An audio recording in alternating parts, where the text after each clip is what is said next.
Hi friends, ఈ fruit మీలో ఎంతమంది తెలుసు? ఇది జపనీస్ ఫ్రూట్. అంటే జపాన్ వెళ్ళి తెచ్చుకున్నాను అనుకోవాకండి. ఇది జపనీస్ ఫ్రూట్ అయినప్పటికీ మనకి ఇక్కడ ప్యూర్వో న్యాచురల్లో దొరుకుతుంది. దీని పేరు పర్సిమామ్ ఫ్రూట్. ఇది ఏం లేదు, ఈ పైన ఈ తొక్క తీసేసి ఇలా కట్ చేసుకొని యాపిల్ లాగా తినడమే. యాపిల్ టేస్ట్లో ఉంటుంది. అయితే ఇది rich in full anti accidents, full vitamins ఉంటాయి. రెడ్యూస్ ఇన్ఫ్లమేషన్, హార్ట్ రిస్క్ను తగ్గిస్తుంది అనమాట.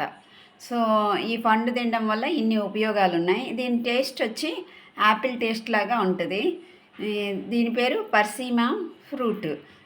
దీని కాస్ట్, ఒక్కొక్క పండు కాస్ట్ వచ్చి 150 రూపాయలు, 150. మీరు కేజీ తీసుకుంటే 4 పండ్లు వస్తాయి. 800 900 దాకా అవుతుంది అనమాట. సో ఇది మాత్రం చాలా మంచి ఫ్రూటు. మీలో ఎంతమంది తినున్నారు, ఎంతమంది తినలేదు?